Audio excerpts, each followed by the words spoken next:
له أشهد أن لا إله إلا الله وحده لا شريك له وأشهد أن محمدا عبده ورسوله يا أيها الذين آمنوا اتقوا الله حق تقاته ولا تموتن إلا وأنتم مسلمون يا أيها الناس اتقوا ربكم الذي خلقكم من نفس واحدة وخلق منها زوجها وبث منهما رجالا كثيرا ونساء واتقوا الله الذي تساءلون به والأرحام إن الله كان عليكم رقيبا يا أيها الذين آمنوا اتقوا الله وقولوا قولا سديدا يصلح لكم أعمالكم ويغفر لكم ذنوبكم ومن يطع الله ورسوله فقد فاز فوزا عظيما أما بعد فإن أحسن الكلام كلام الله وخير الهدى هدى محمد صلى الله عليه وآله وسلم وشر الأمور محدثاتها وكل محدثة بدعة وكل بدعة ضلالة وكل ضلالة في النار. Jamaah kaum muslimin dan kaum muslimat rahimani wa rahimakumullah. Alhamdulillah, kembali pada kesempatan malam ini kita melaksanakan kewajiban kita sebagai setiap muslim, yaitu talabul ilmi asy-syar'i, menuntut ilmu agama yang mulia,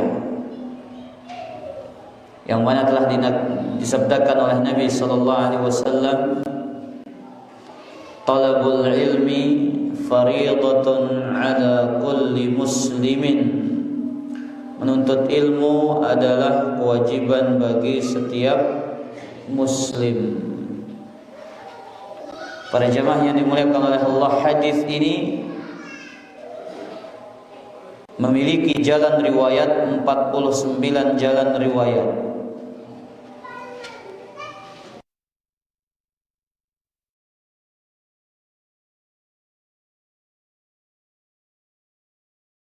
Hadis yang dhaif. Hadis ini asalnya adalah hadis yang dhaif, tapi karena dia riwayat yang banyak, 49 jalan,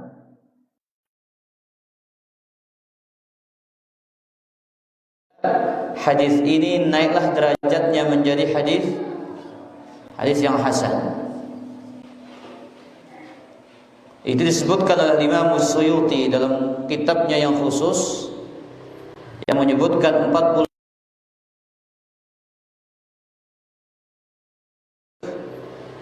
dan tidak ada 49 jalan riwayat.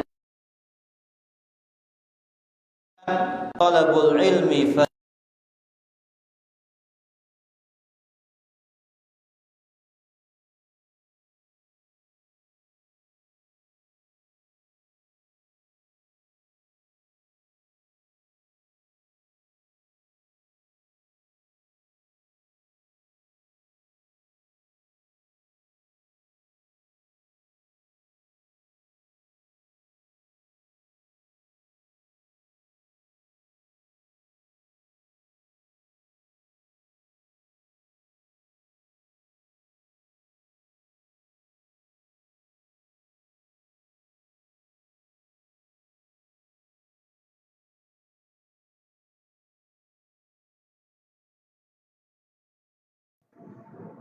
kata Imam Suyuti rahimahullah, lamma kana sujudu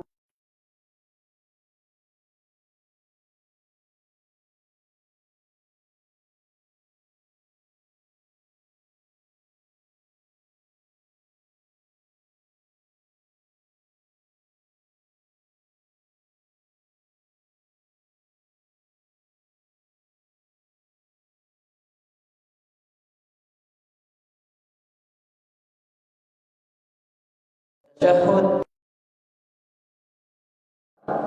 Yang paling mulia dari gerakan salat ini adalah sujud. Kenapa? Satu, liqurbil 'abdi min rabbih. Karena posisi sujud itulah posisi paling dekatnya seorang hamba dengan Allah.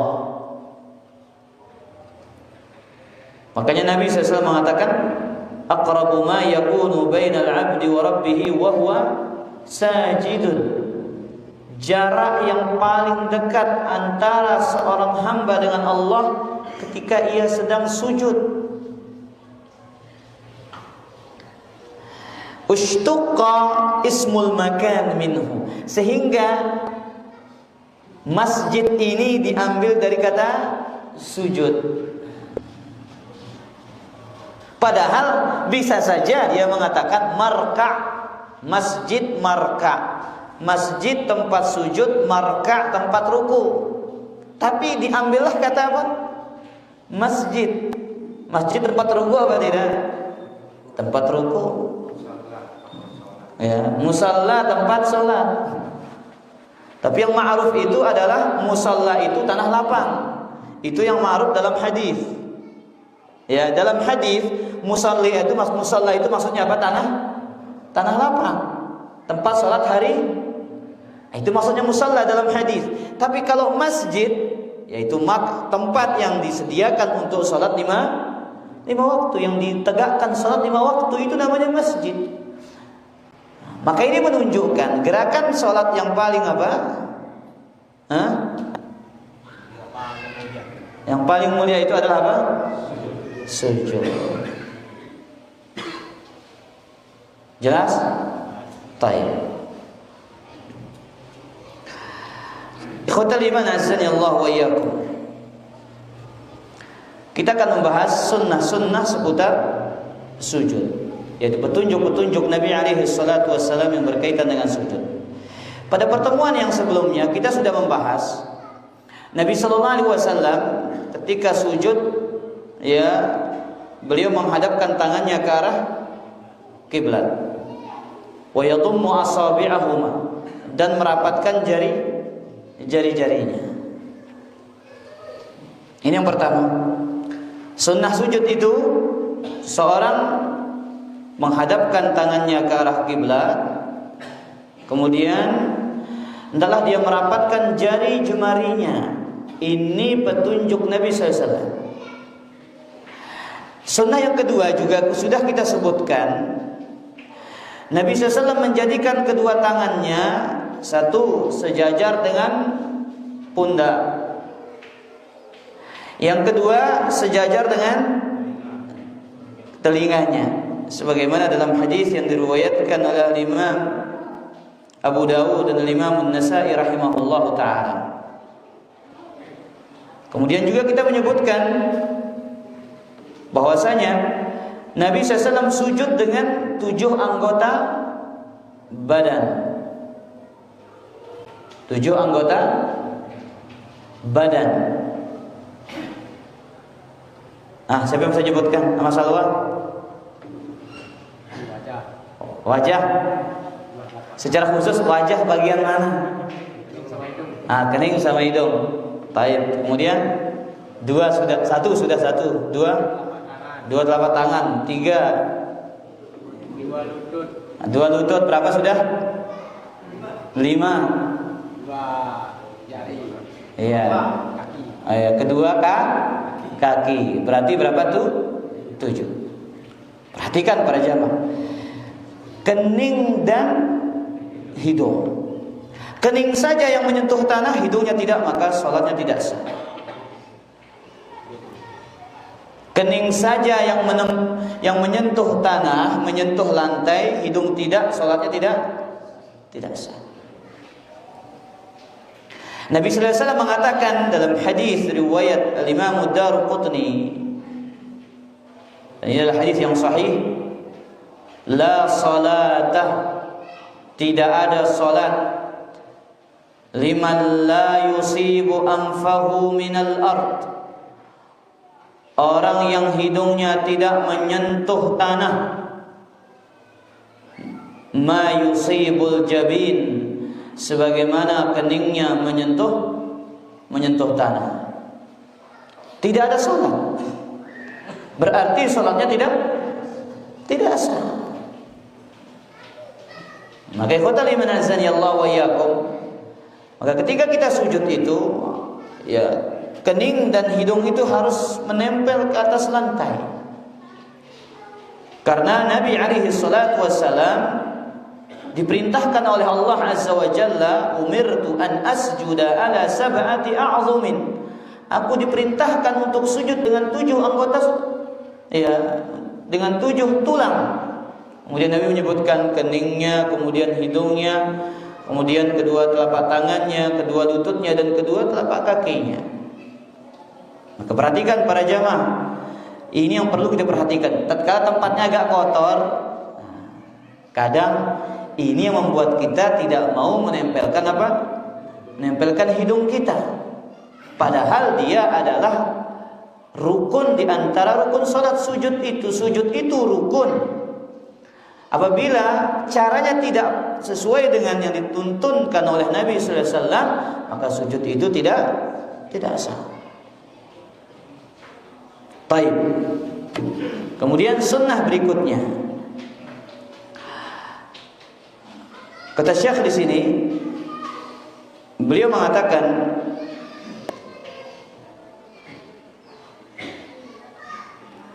wa kana sallallahu alaihi wasallam, bahwasanya Nabi sallallahu alaihi wasallam yastaqbilu bisuduri qadamaihi. Nabi SAW menghadapkan jari punggung telapak kakinya, wa bi atrafi asabi'ihima ila al-qiblah. Beliau menghadapkan, ya, punggung kedua telapak kakinya dan jari-jarinya menghadap kiblat.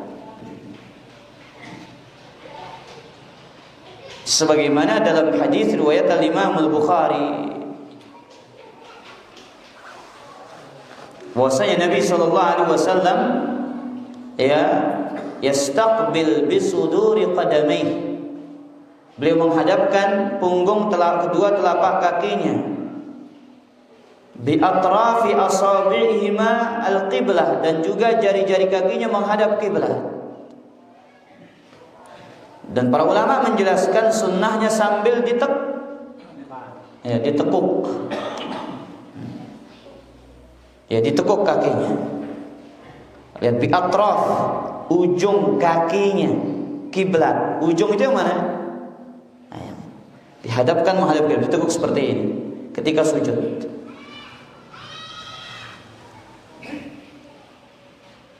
Makanya dalam riwayat yang lain disebutkan dalam kitab Sunan Al-Baihaqi dan Musannaf Ibnu Abi Syaibah, wa kana yumakkinu aidan rukbatayhi wa atraf qadamaihi wa atraf qadamaihi. Nabi sallallahu alaihi wasallam beliau menempelkan dengan kuat kedua lututnya dan ujung jari-jari kaki beliau sallallahu alaihi wasallam. Berarti dengan cara ditekuk.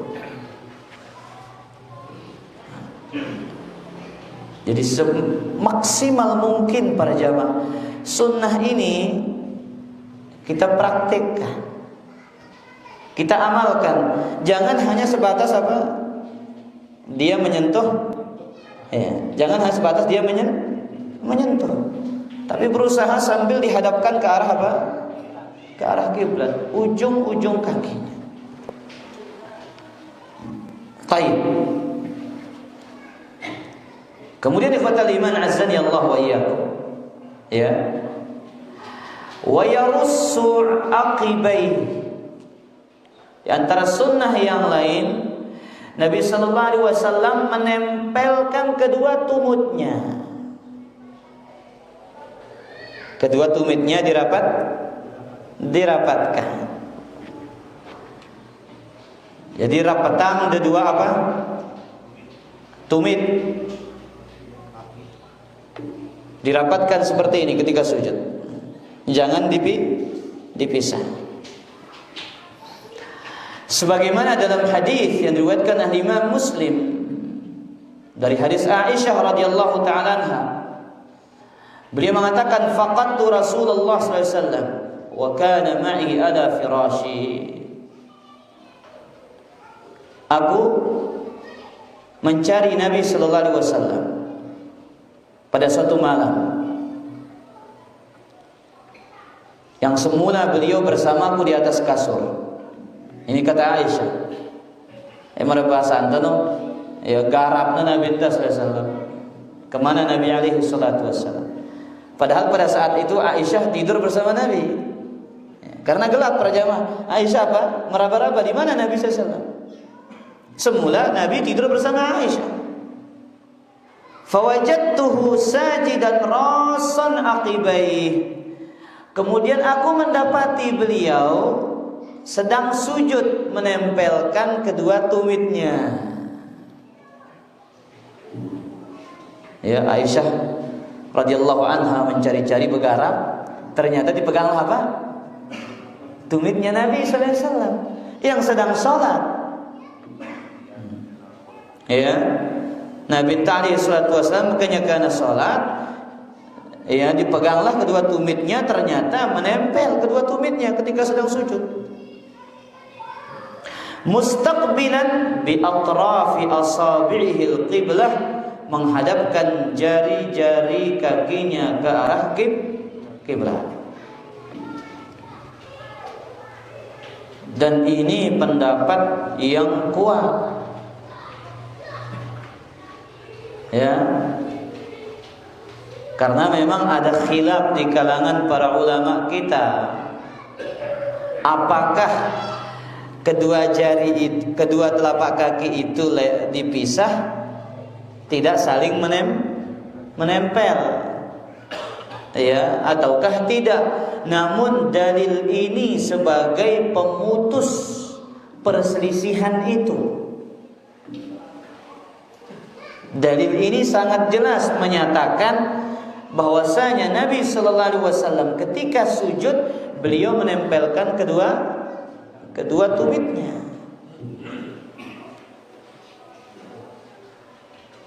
Baik. Kemudian ikhwatal iman azani Allah wa iyyakum.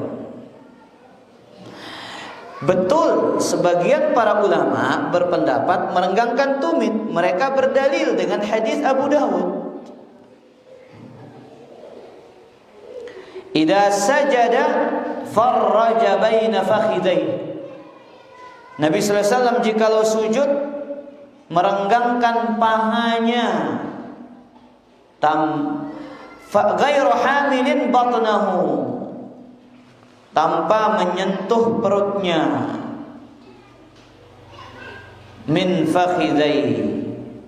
Wasanya Nabi sallallahu alaihi wasallam, ya, beliau merenggangkan pahanya ketika sujud. Berarti dilebarkan begini, bukan dirapatkan. Taib, tidak menyentuh perutnya. Ya, ala syai'in min fakhidai, artinya perut beliau sallallahu alaihi wasallam jauh dari kedua pahanya. Hadis ini sebagian didhaifkan oleh para ulama. Kalau dia sahih dan hadis ini tidak menunjukkan bahwasanya tumit itu berpisah. Bisa saja paha ini renggang tapi tetap kedua tumit itu apa? Dirapatkan.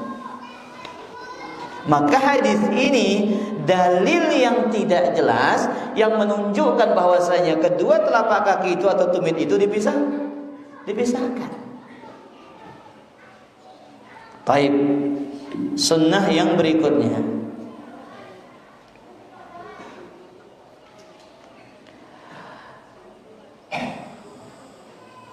hadis Bukhari wa Muslim. Ya, hadis Bukhari wa Muslim. Anna Nabiy sallallahu alaihi wasallam kana idza shalla farraja baina yadayhi. Nabi SAW jika salat beliau melebarkan kedua tangannya.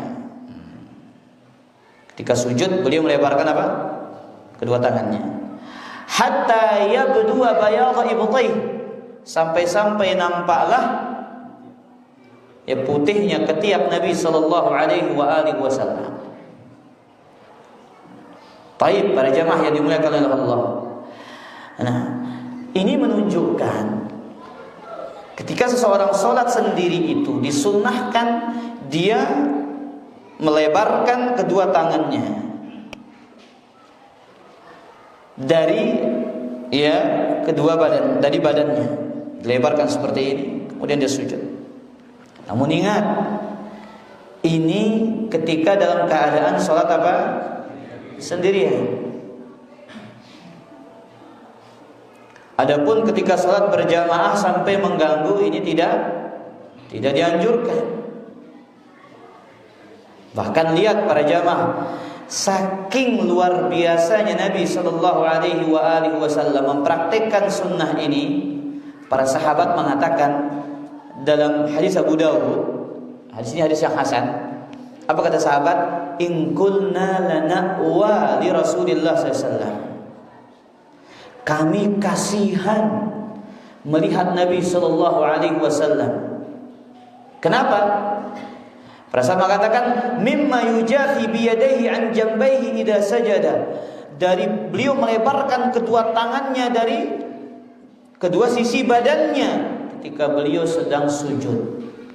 Sangat lebar.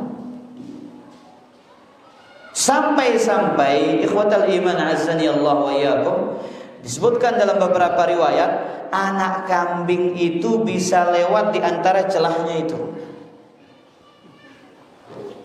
Anak bebek. Saking apa? Saking lebarnya.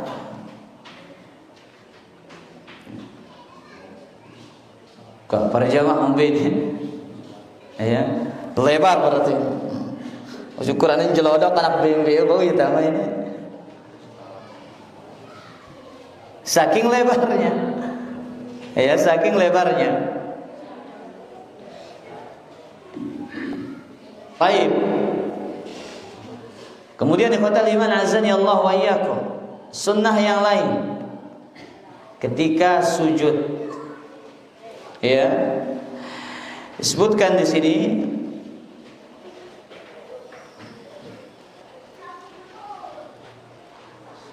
punggung lurus,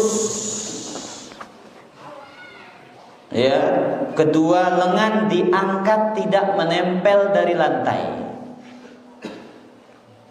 Punggung itu lurus, berarti tidak terlalu merkut merbasangkan dan tidak terlalu panjang sujudnya. Sebagian gulu sujud pada merenagin dulu jamaah. Ya. Akhirnya punggungnya tidak lurus, malah bengkok. Berarti harus pas-pasan para jamaah ini. Gak boleh. Coba sudah praktekkan dulu sujud.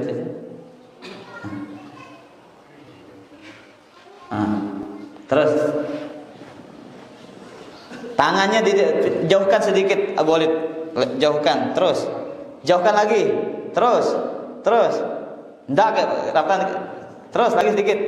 Nah itu para jamaah. Kemudian pahanya sedikit dibelakangkan,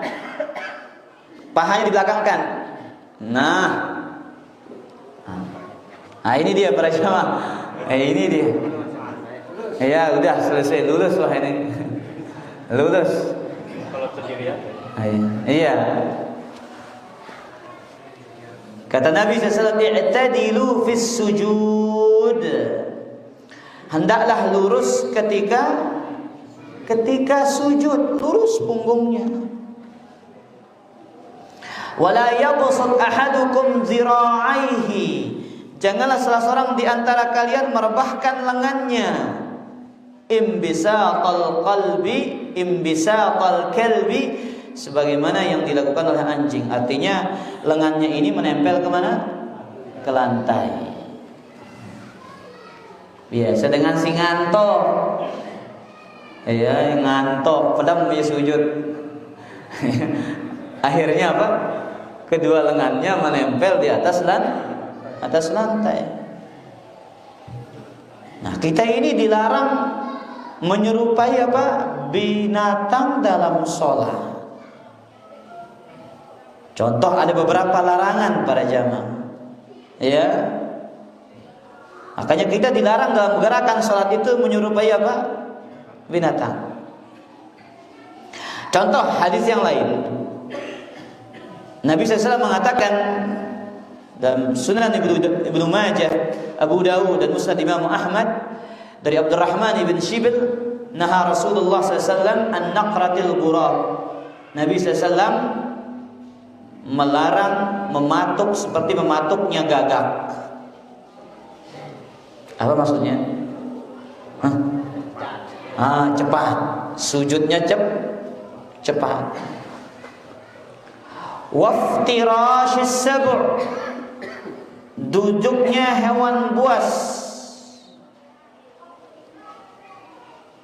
Ya,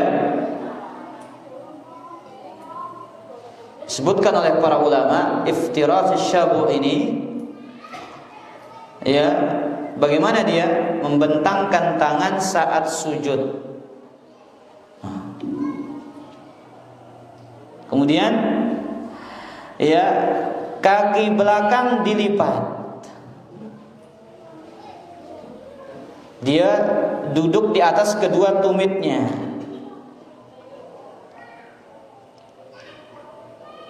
Kemudian lengan menempel ke lantai.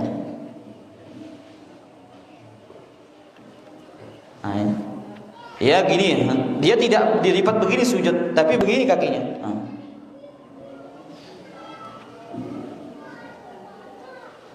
Taib. Wa an yuwattina ar-rajulul makana fil masjid kama yuwattinul ba'ir. Perhatikan. Nah, ini juga. Dan Nabi melarang mengkhususkan tempat di masjid sebagaimana onta mengkhususkan tempatnya. Pokoknya yang booking ke jamaah. Nah, ini enggak boleh para jamaah. Aku na ujung kanan pojok aku ya pindah tuh. Dia sholat di sana terus, karena kebiasaannya onta itu seperti itu. Di mana biasa tempatnya duduk, di sanalah dia duduk. Nah, ini dilarang. Menyerupai binatang dalam sholat.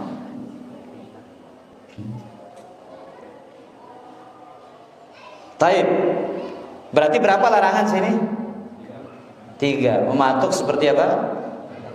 Kemudian duduknya seperti hewan Yang ketiga, mengkhususkan tempat di masjid. Memang ada sahabat yang mengkhususkan tempat sholat di masjid, seperti Salamah ibn al-Aqwa.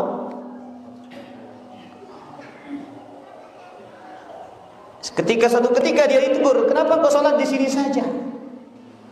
Dia menjawab, aku melihat Nabi sallallahu alaihi wasallam salat di sini, makanya aku salat di sini. Karena itu bagian ittiba kalau itu. Larangan lain. Ya. Ikhwatal iman, azani Allah wa iyyakum. Hadis Abu Hurairah riwayat Imam Ahmad, dihasankan oleh Imam Al-Albani. Amarani Rasulullah SAW bi thalath wa nahani an thalath. Nabi SAW memerintahkan aku dengan 3 perkara dan melarang aku dari 3 perkara.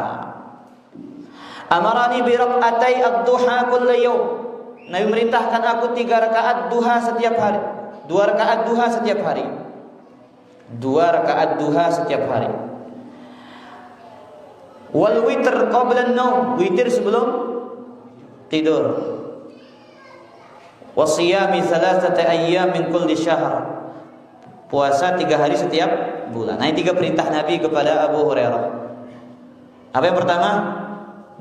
2 rakaat duha setiap hari. Kemudian witir sebelum tidur. Puasa 3 hari setiap. Baik. Wa nahani Nabi melarang aku dari 3. 1, an-naqratin kanaqratid dik. Mematuk seperti ayam jantan mematuk. Sujudnya cepat, salatnya cepat. Wa iq'ain ka iq'ail kalb. Ya, dia duduk sebagaimana duduknya anjing. Waltifatin kaltifatis sa'lab.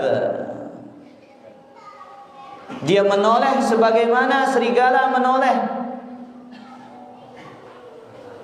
Dia menoleh sebagaimana serigala menoleh. Nah, ini 3 larangan ini. Taib para jamaah yang dimuliakan oleh Allah. Ya, iq'a'ul kalb.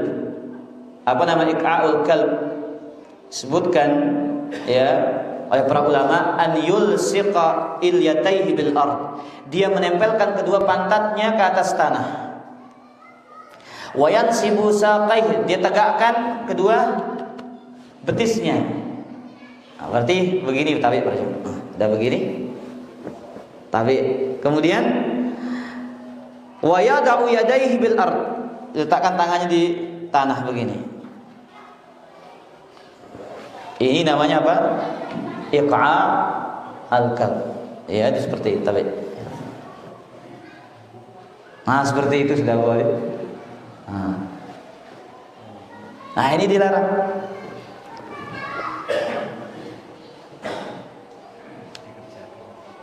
Taib. Ini mencontoh, bukan mengerjakan. Beda mengerjakan dengan memberikan contoh, beda. Taib. Ada iqa' yang sunnah kapan? Nah, pertanyaan ini para jamaah. Mana iqa' yang sunnah? Duduk di antara 2 sujud, yaitu duduk di atas kedua tumit dengan telapak kaki ditegakkan. Itu iqa' yang sunnah. Berarti iqa' itu ada 2, iqa' yang sunnah dan iqa' yang dilarang. Iqa' yang dilarang yang pertama tadi. Iqa' yang sunnah itu adalah, nah, coba Amarina, mana iqa'? Duduk di atas kedua tumit. belum teman, pas masih teman paham. Nah, ini nama iqa' yang sunnah. Kapan dilakukan? Di antara dua sujud. Sebagaimana hadis Abdullah bin Abbas diriwayatkan di dalam Sahih Muslim. Ini iqa' yang sunnah ini. Jelas Pak Guru? Guru Padang? Apa Rana? Itu dong. Iqa'. Ulang kali Pak Guru. Iqa'. Duduk iqa'. Pira tuh itu duduk iqa' itu Pak Guru? 2. Si pertama.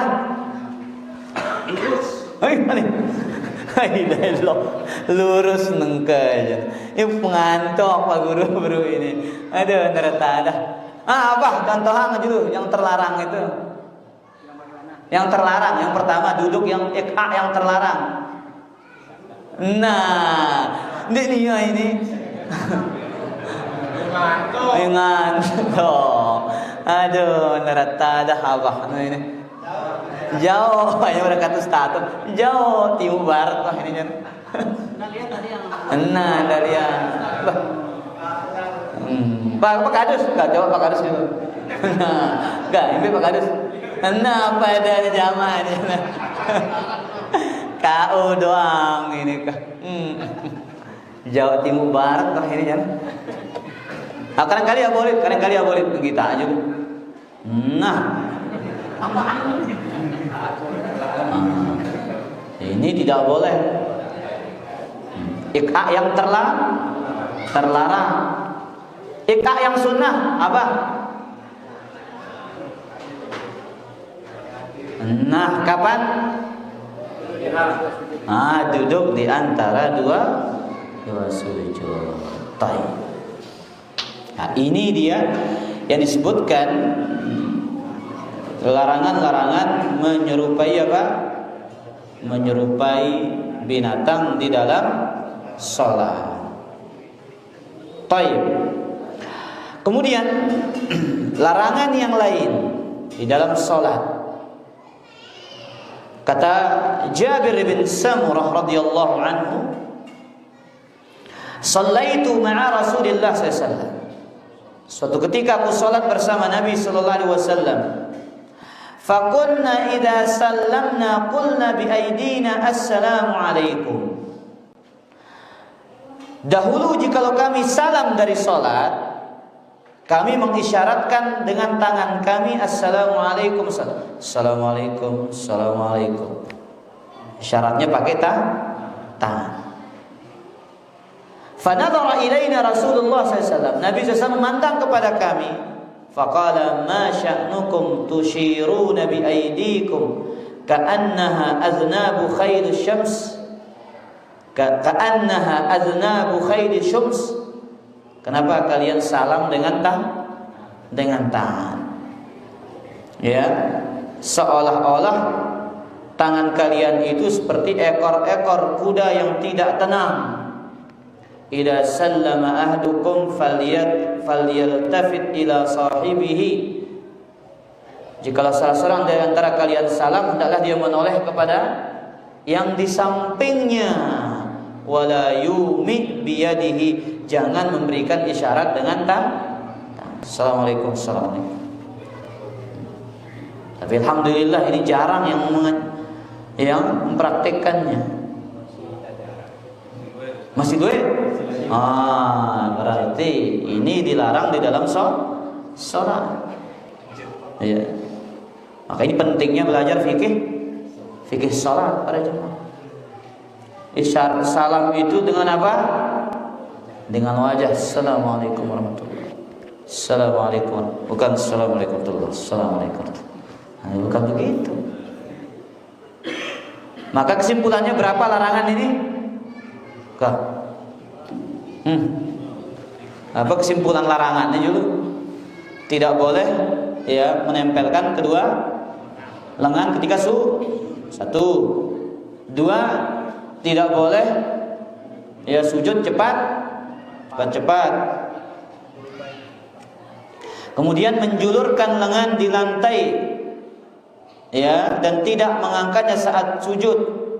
Ya. Artinya dia tidak bertumpu seperti ini, tapi dia yang ngangkat dari sujudnya begini.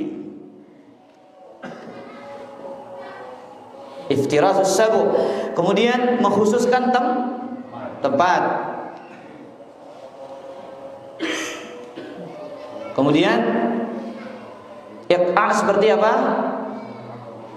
Iq'anya anjing, duduknya anjing. Kemudian menoleh seperti serigala. Ya, menggerakkan tangan saat salam. Ini perkara-perkara yang dilarang di dalam sholat. Baik, kita lanjut. Ya. Kemudian di antara sunnah di dalam sujud, dan ini yang disebutkan oleh Imam Syaukani rahimahullahu taala. Apa kata beliau ketika menjelaskan hadis yang diriwayatkan oleh Imam Abu Dawud? Memang hadis ini diperselisihkan oleh para ulama. Sebagian mengatakan hadis ini adalah hadis yang hasan sehingga layak menjadi hujjah. Hadis yang kita baca tadi, idza sajada farraja baina fakhidaihi ghairu hamilin batnahu ala syai'in min fakhidaihi. Bahwasanya Nabi SAW jika sujud beliau merenggangkan kedua pahanya, renggang. Tidak menempelkan kedua pahanya ke perutnya. Kata Imam Syaukani, wal hadits yadullu ala masyru'iyyati at-tafrij bain al-fakhidain fi as-sujud wa raf'ul batni anhuma wa la khilafa fi dzalik.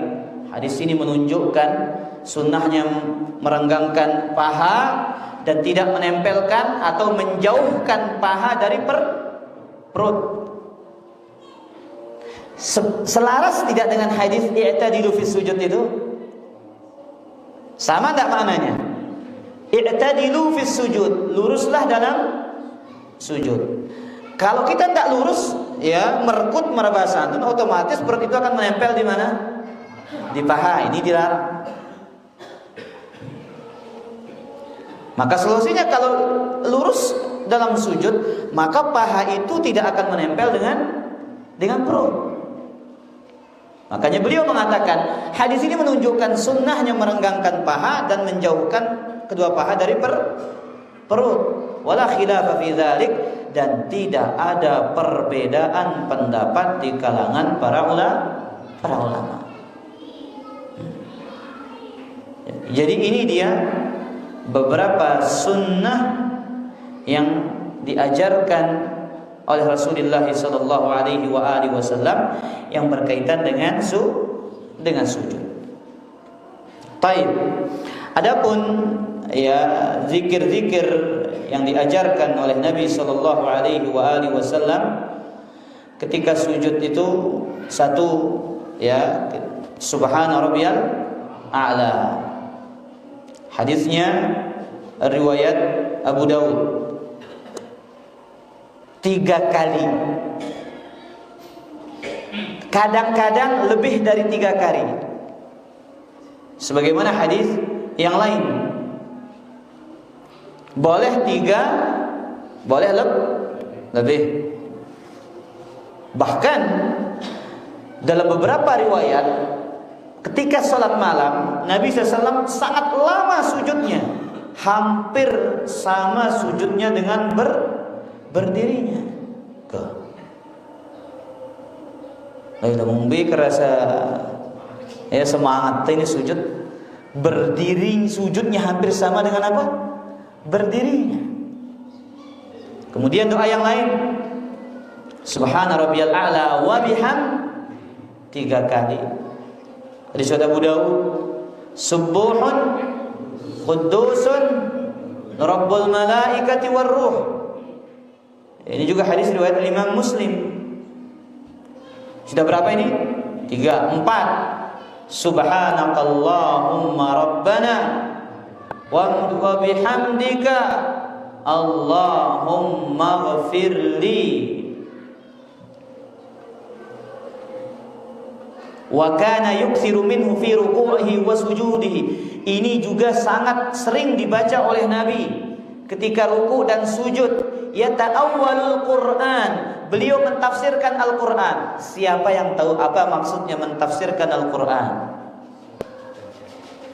Surat Idza Jaa Nasrullahi wal Fath. Ketika turun ayat ini, Nabi sering membaca doa ini. Menunjukkan apa? Dekatnya ajal Nabi sallallahu alaihi wasallam. Makanya doa yang paling sering dibaca sebelum wafat itu adalah apa? Subhanakallahumma rabbana wa bihamdika Allahumma ghafirli. Yang kelima, Allahumma laka sajadtu wa bika amantu wa laka aslamtu wa anta rabbi sajada wajhiya lilladhi khalaqahu wa sawwarahu fa ahsana suwarahu wa syaqqa sam'ahu wa basarahu tabarakallahu ahsanul khaliqin. Enggak sampai. Niman bau masih nih. Allahumma ghafir li dhanbi kullah wa diqqahu wa jillahu wa awwalahu wa akhirahu wa alaniyatahu wa sirrahu. Wah ngetes ini. Ndek mah tes. Allahumma ghafir li dhanbi kullah wa diqqahu wa jillahu wa awwalahu wa akhirahu wa alaniyatahu wa sirrahu. Apa mau kita dah? Baris? Allah. Allahumma ghafir li dhanbi kullah wa diqqahu wa jillahu. Apa terus? Wa awwalahu wa akhirahu wa alaniyatahu wa sirrahu. Yang lain, sajadalaka sawadi wa khayali wa amana bika fuadi abu'u bi ni'matika alayya hadhi yadi wa ma janaitu ala nafsi. Sudah berapa? 7. Yang ke-8, subhanadzil jabarut wal malakut wal kibriya wal azamah. Sisanya 10 sampai doa yang ke-12 itu doa-doa ketika sholat malam. Jadi doa berarti doa sujud ini 12. Mending buat sujud ini. La ilaha illallah. Azan dulu kah? Nanti kita nak jawab.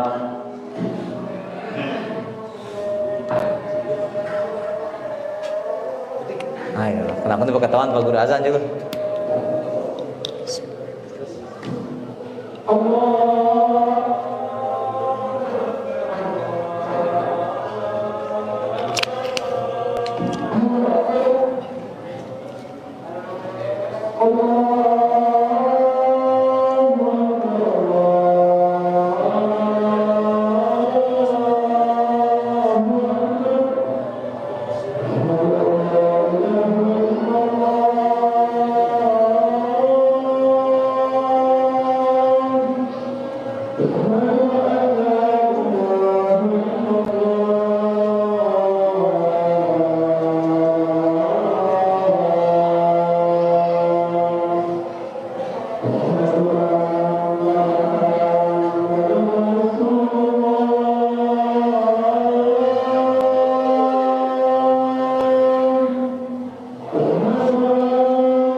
Alhamdulillah, salatu wassalamu ala rasulillah, wa la hawla wa la quwwata illa billah. Ada pertanyaan?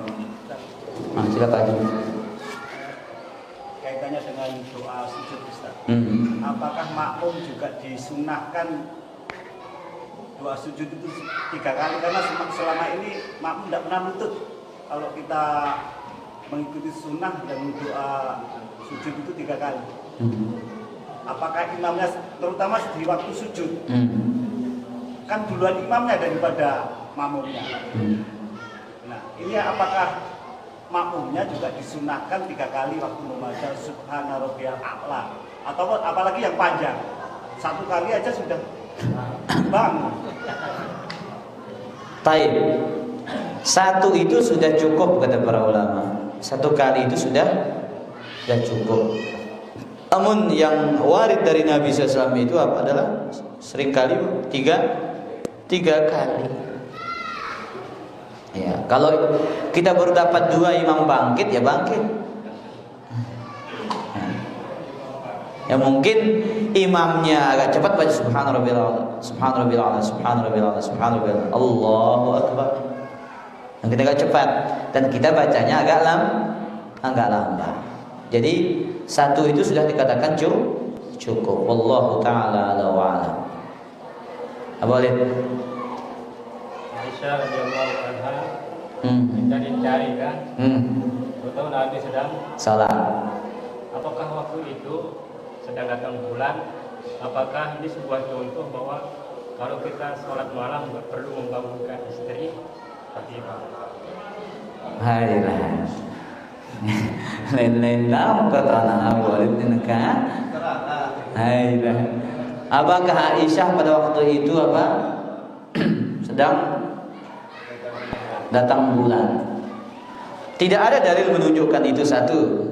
Tidak ada dalil yang mengatakan ketika itu Aisyah apa datang bulan. Kemudian yang kedua, memang sunnah seorang suami itu membangunkan istri ketika sholat malam. Bahkan tujuan pernikahan itu adalah saling bahu membahu, gotong royong dalam ibadah. Makanya hadis Abu Dawud, Nabi mengatakan sallallahu alaihi wasallam, rahimallahu rajulan qama minal laili fa shalla wa ayqadha imra'atahu. Semoga Allah merahmati seorang lelaki bangun tengah malam kemudian sholat kemudian dibangunkan istrinya. Fa in abad nadaha fi wajhihal ma, kalau dia tidak mau percikkan air. Jelas boleh. Dan sebaliknya hadis itu mengatakan wa rahimallahu imra'atan qamat minal laili fa shallat wa ayqadat zawjaha fa in aba nadahat fi wajhihil ma. Semoga Allah merahmati seorang wanita, seorang istri yang bangun tengah malam kemudian sholat dan membangunkan suaminya. Jika kalau dia tidak mau, istrinya memercikkan air ke wajah. Nah, ini kata para ulama, ya, apa maksudnya para jamaah? Saling tolong menolong dalam apa? Rumah tangga.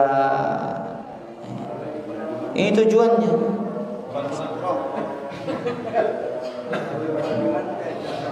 Nah, makanya kita disuruh apa? Cari istri yang bisa membantu kita. Salah satu harta yang paling mahal itu kata Nabi apa? Wa zaujatun mu'minatun tu'inuhu ala imanihi. Istri beriman yang membantu dia di atas imannya. Kan bantu nih kita gak bagus. Lamun bala itu mungkin tanahna. Dah susah tutup balung tagin besuang, ya, tebekreokan. Kalau dia tidak beriman, bukan malah menjadi pembantu suaminya dalam ketaatan, tapi sebagai musuh. Nah, nas'alullah assalamul afiyah. Apa? Dua. Apa yang melatar belakangi Ustaz seorang itu Allah tidak menetapkan ilmu maupun iman di dalam hatinya untuk tidak melakukan sebuah kemaksiatan. Dan kedua, adakah tata cara ketika sholat takbiratul ihram kedua belah telapak tangan ini didekatkan ke samping Ustaz? Kadang-kadang sering kita lihat Ustaz, nah, kita berpikir sendiri apakah ada memang cara yang begini? Namanya kita tidak mau tahu Ustaz. Ya kita masa bodoh aja. Tapi besoknya kita jumpai dia lagi dalam posisi yang begini. Apakah itu sesuatu perbuatan berlebihan dalam tata cara sholat kita? Pertama tentang apa tadi apa? Tentang ketika seorang Allah tidak menetapkan ilmu ataupun iman. Terus pertanyaannya? Pertanyaannya apa yang latar belakangi sehingga Allah tidak menetapkan, sementara kita tahu dia tetap menuntut ilmu dan sholatnya tetap.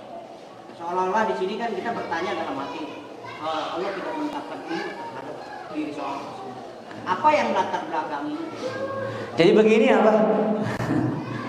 Nanti terganggu pengetahuan apa sih kemarin Allah juga.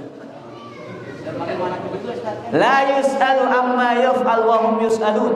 Kata Allah, tidak boleh Allah itu ditanya tentang perbuatannya, tapi manusia itu mereka yang akan ditanya tentang perbuatan mereka. Jelas? Wah selesai wah. Jadi para jamaah, ya, Ada orang-orang yang tidak diberikan ilmu oleh Allah. Ada yang bukan masalah ilmu, ada yang disesatkan oleh Allah. Allah menyesatkan manusia dengan hikmahnya. Allah memberikan petunjuk dengan rahmatnya. Jelas apa? Nah, cukup sudah itu. Yang kedua, sholatnya begini katanya. Ini tidak ada dalilnya. Yang paling kuat dalilnya di mana? Di atas dada. Itu yang paling kuat dalilnya. Jelas apa? Adapun meletakkan di sini, ini butuh kepada dalil. Wallahu taala a'lam. Terakhir Pak Guru kan? Ustaz, di tempat tanah itu sering imamnya menolak ke atas gitu. Kadang mana sebelum sholatnya kedua tadi itu berkenaan dengan pertanyaan itu ketika Isa meraba Rasulullah itu apakah itu membolehkan seorang itu sholat di tempat yang gelap? Terus yang ketiga itu satu lagi. Terus yang ketiga berkata satu dulu kita jawab. Imam menghadap kemana? Ke atas. Makruh sholatnya. Bahkan Nabi mengancam dari hadis Anas bin Malik yang diriwayatkan oleh Imam Al-Bukhari, "Ma balu aqwam yarfa'una absarahum ila as-sama'i fi salatihim." Kenapa orang-orang ini mengangkat pandangannya ke atas langit ketika sholat? Kemudian Nabi mengatakan, "La yantahiyanna an dzalik aw la tukhtafanna absaruhum." Mereka berhenti melakukan itu atau Allah akan sambar penglihatan mereka. Jelas ini? Baik. Yang kedua apa tadi? Yang kedua berkenaan dengan pertanyaan Bapak itu ketika Rasulullah itu ketika Aisyah diraba oleh balik ya, ketika Aisyah meraba Rasulullah, apa itu diperkenankan sholatnya di tempat yang gelap? Karena itu tadi kan dia meraba maksudnya yang melihat gitu ya. Taib. Apakah diperkenankan sholat di gelap? Tidak ada masalah. Mau terang mau gelap tidak ada urusan. Boleh. Ya, terlebih semakin dekat kepada keikhlasan biar tidak dilihat. Nah, sebagaimana yang dilakukan oleh para ulama dulu. Para ulama dulu mereka sholat, ya, sholat tahajud menjelang subuh itu langsung balik ke tempat tidurnya agar istrinya tidak tahu dia sholat malam. Allah taala alam. Yang ketiga itu mengenai larangan-larangan tadi itu bagaimana statusnya di sholat kita itu Ustaz? Apakah batal, makruh atau gimana? Tentu ini adalah perkara-perkara yang disebutkan oleh para ulama kita sebagai makruh. Maka menjauhinya adalah lebih utama. Allah taala alam. Apa Guru? Ini pernah kita lagi startkan waktu sujud ini. Waktu sujud. Ya, waktu sujud terus di kiri maupun di kanan kita tinggi-tinggi orang Ustaz di sana. Terus waktu sujud tuh gini dia buat sudah ada jalan kita sujud terus segini kan dia Ustaz. Terus baru saya bisa sujud. Terus terakhir selesai lihat ya Ustaz. Terus boleh itu Ustaz kita gini kan dia boleh kan? Ilaha illallah. Kita melihatnya ke apa? Ini. Ini berarti kapak yang ini.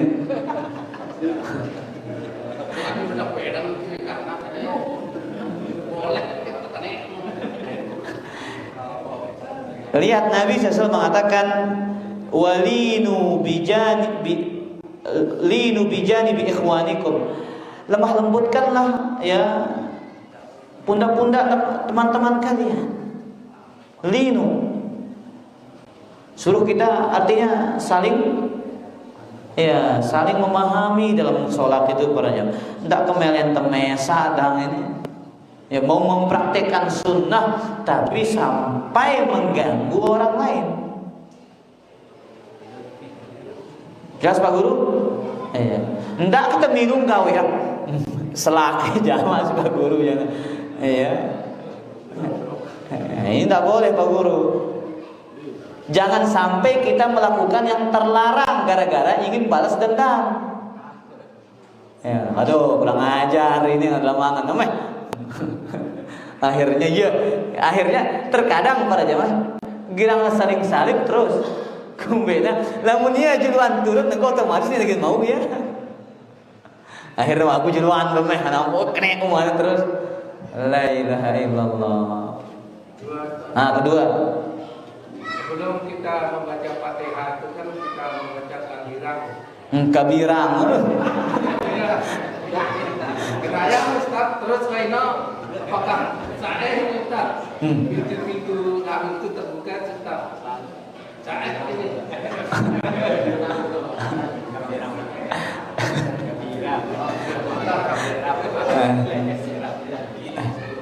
Baik. Jadi pertanyaannya Pak Guru ini kabirang katanya. Doa iftitah. Jadi doa kabira walhamdulillahi katsira wa subhanallahi bukratan wa asila. Ini salah satu doa favoritnya salah seorang sahabat. Ketika doa ini dibaca, dia tidak pernah meninggalkannya. Karena apa? Menjadikan pintu langit itu terbuka. Jelas Pak Guru? Dia kena kabirang aja. Kabirang. Terakhir kan?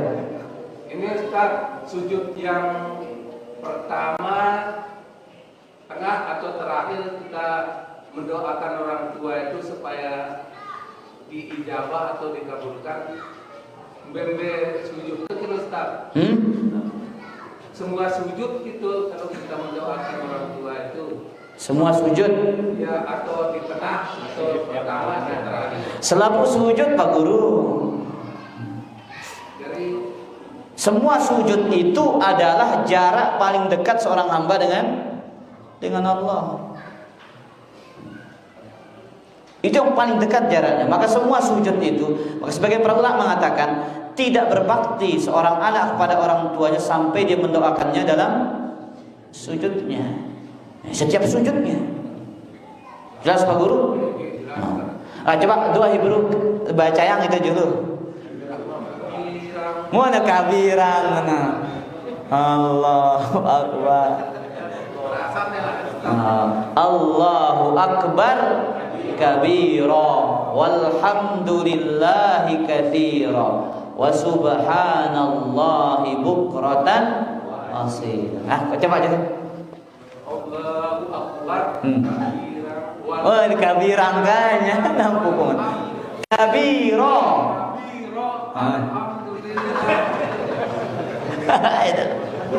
Ulang kali. Ulang dulu.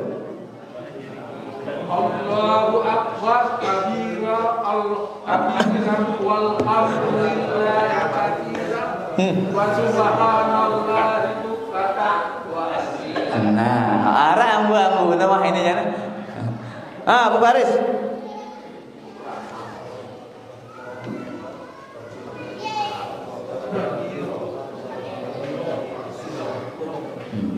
Pertanyaan, siapa sahabat mempraktekkan doa ini? Abdullah bin Umar. Fama taraktuhunna, saya tidak pernah meninggalkannya. Mundu an sami'tuhunna minan Nabi sallallahu alaihi wasallam, semenjak saya mendengarnya dari Nabi. Semenjak mendengar dengan Nabi, yang kata Abdullah bin Umar tidak pernah ditinggalkan.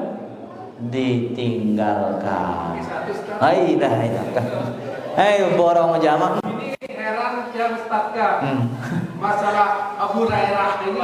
Abu Hurairah. Itu loh. Abu Hurairah. Beruja Abu Hurairah mana no?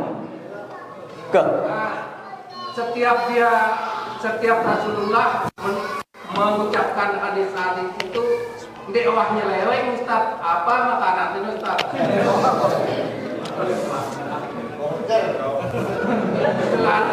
Selalu tepat gitu Ustaz. Baik. Tidak tersisa sehuruf gitu Ustaz. Iya, antara tersisa di huruf mana. Jadi pertanyaannya, ya, Pak Guru ini, kenapa Abu Hurairah itu hafalan hadisnya sangat banyak dan kuat? Karena doa Nabi Sallallahu Alaihi Wasallam. Ya, beliau pernah datang kepada Nabi SAW bercerita, Rasulullah, kan ku lupa kanyan hadis ini. Akhirnya Nabi katakan, ya, bentangkan tanganmu. Ya, kemudian dibentangkan tangannya, kemudian memegang tangannya, kemudian mendoakannya. Semenjak itu Abu Hurairah tidak pernah lupa lagi didengar dari Nabi SAW. Doa Nabi. Nanti kita doa yang gitu ini. Tapi para ulama menyebutkan memang ada makanan yang membantu menguatkan hafalan. Salah satunya adalah zabib, kismis. Tahu kismis? Pak Guru tak tahu kismis ke? Anggur kering. Nah, coba anak sanggup beli kismis sambil ngapal. Itu sebagian para ulama mengatakan bahwasanya kismis itu termasuk yang menguatkan apa? Menguatkan hafalan. Tapi tidak ada yang paling menguatkan hafalan daripada apa? Menjauhi perkara yang haram, pandangan yang haram. Ya, tidak ada yang lebih kuat daripada itu. Sia-sia kismis lagu bilang jelek tu bagi kita benar tak ada. Kismis sekarang gue lagu di apa-apa lagu haram kan kita tuh. Jelas Pak Guru? Nah, wallahu taala ala wa ala wa sallallahu ala nabiyina Muhammad. Subhanakallah bihamdika asyhadu an la ilaha illa anta astaghfiruka wa atubu ilaik. Assalamualaikum warahmatullahi wabarakatuh.